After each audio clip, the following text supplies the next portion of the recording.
Pessoal, visto aí que a Covid ela foi uma época de grandes dificuldades, foi uma grande dificuldade também para o profissional, né, professor Luiz? Na parte da linha de frente, eu sei que foi muito difícil por ser um vírus, né, uma doença nova e os profissionais não estarem preparados para isso.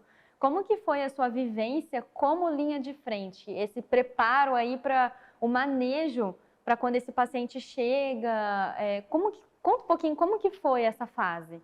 Bom, Thaís, sua pergunta agora voltada um pouco para o lado pessoal, vou contar um pouco da minha experiência para vocês. Eu trabalhei praticamente grande parte da minha carreira na Faculdade de Medicina da Unesp de Botucatu e depois vim para Campinas trabalhando em outros hospitais.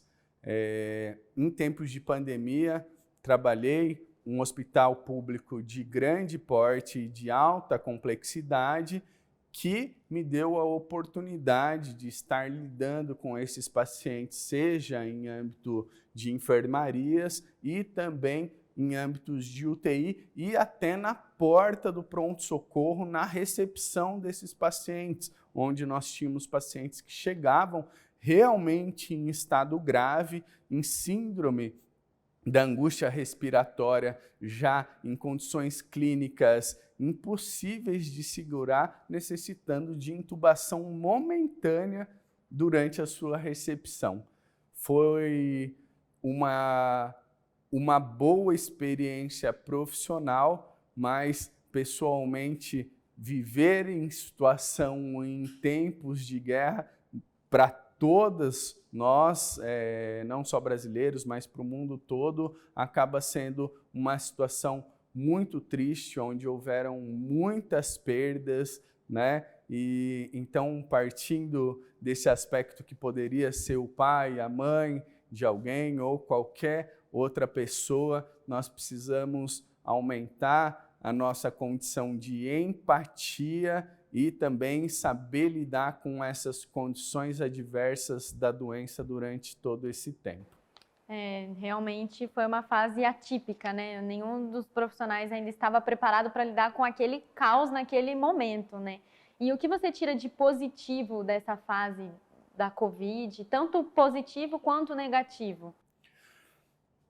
Eu acredito que, negativamente, o primeiro aspecto que tem que ser ressaltado é a disseminação da doença e a expansão dos casos graves e das mortes que aconteceram aqui no Brasil. Um outro ponto que vale a gente ressaltar é a fadiga dos profissionais da saúde, o cansaço e o estresse e nós estarmos submetidos a situações de extrema e alta tensão, o que gerou e acaba gerando muita ansiedade. Então, não só corríamos o risco da contaminação intra-hospitalar, mas também as pessoas têm que ter um psicológico muito bem preparado. Eu acho que agora, como nós estamos num momento mais descontraído,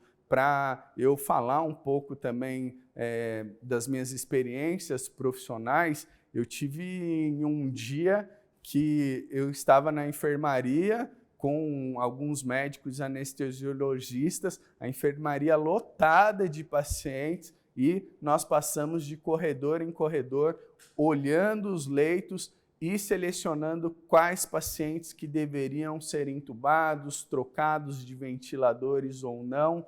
Me lembro muito bem desse dia até hoje e em muitos anos de terapia intensiva, você vivenciar quase 10 intubações momentaneamente, isso é uma situação um pouco fora da realidade para quem trabalha no âmbito de terapia intensiva.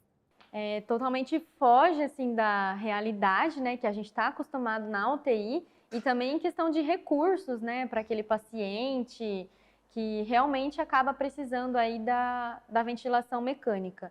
E a fisioterapia, ela é muito importante nesse momento, né, tanto de quando o paciente chega na UTI ou até mesmo na enfermaria, até na intubação. né? Então, o fisioterapeuta ele sempre está presente ali naquele momento junto com o médico, né? Como que foi o fisioterapeuta na UTI? O fisioterapeuta ele sempre teve um papel diferenciado dentro da unidade da terapia intensiva, mas com a progressão da pandemia, nós nos tornamos pessoas essenciais nesse âmbito e compartilhar em âmbito de multidisciplinaridade a sua experiência respiratória e ter a condução correta desses casos, isso deixa que toda a equipe fique mais segura e sempre pensando no bem-estar e na melhora da condição clínica do paciente. Então, vejo sim o fisioterapeuta como bons olhos, até porque nesses últimos 2 anos nós tivemos um boom dentro dessa área, observando que dentro das áreas de emprego nós tivemos uma expansão franca em relação à empregabilidade e a ação dos fisioterapeutas realmente dentro do âmbito de terapia intensiva e a nível hospitalar. É muito importante a gente saber disso, né, da atuação do fisioterapeuta na UTI e também na enfermaria, porque ele vai estar ali tanto para dar o suporte de oxigenoterapia, né, auxiliar no suporte de oxigenoterapia, ele vai auxiliar também na intubação do paciente, na parte da ventilação mecânica, até mesmo em exercícios respiratórios, né, professor, que vai ajudar aí na expansibilidade daquele pulmão. Então, a fisioterapia tem e teve, né, um papel muito importante aí durante a Covid. Professor Luiz, o que você espera para o futuro em relação à Covid?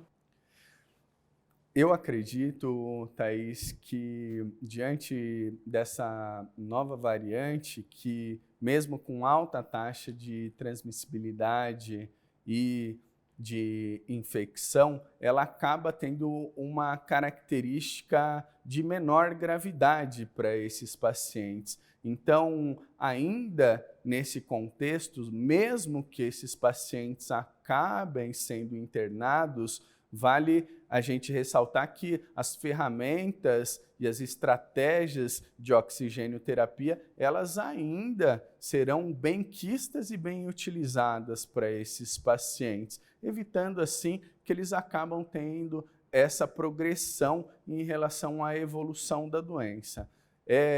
Nós temos alguns dados importantes que 80% dos pacientes que acabam hoje em dia sendo admitidos em unidades de terapia intensiva, eles não têm o ciclo vacinal completo ou não foram vacinados. Então, diante disso, é importante a gente voltar a ressaltar a lavagem das mãos, o uso de máscaras, o distanciamento social e que as pessoas tenham a real consciência que esse mundo novo e essa característica que nós temos que nos cuidar e cuidar dos outros seja a melhor estratégia para esse momento. E, professor, essa fase que o paciente ele sai com sequela, com um déficit aí respiratório, ele vai para casa com que equipamento? No caso, ele vai com concentrador?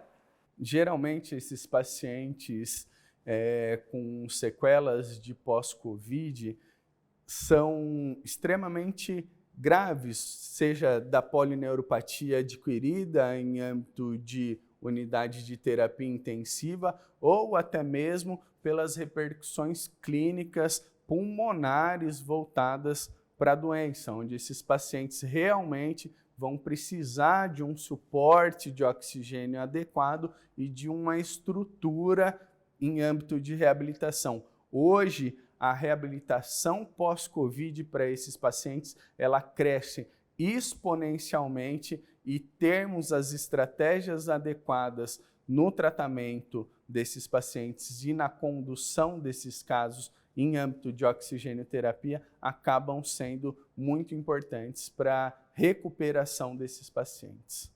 Muito importante, muito bacana, né, gente? A gente ter esse conhecimento e saber tudo o que acontece e o que acontece depois também na parte de reabilitação. Alguns pacientes acabam aí saindo com uma sequela e precisam do concentrador de oxigênio a uso domiciliar. Pessoal, não esqueçam de se inscrever no nosso canal, de curtir esse vídeo e divulgar mesmo, para que outras pessoas possam ter acesso a essas informações. Gostaria de agradecer, então, a presença do professor Luiz Felipe. Muito obrigada pela sua participação. A Gaslive fica muito contente e esperamos aí de novas parcerias, né? Novos vídeos e novas informações aí para vocês que estão nos assistindo. Obrigado a toda a equipe da Gaslive, obrigado, Thaís, pelo convite. Me sinto honrado de participar com vocês, que nós dissipamos as informações para as pessoas e que elas tenham uma melhor consciência e estejam ligadas sobre esses assuntos relacionados ao oxigênio e à empresa Gaslive.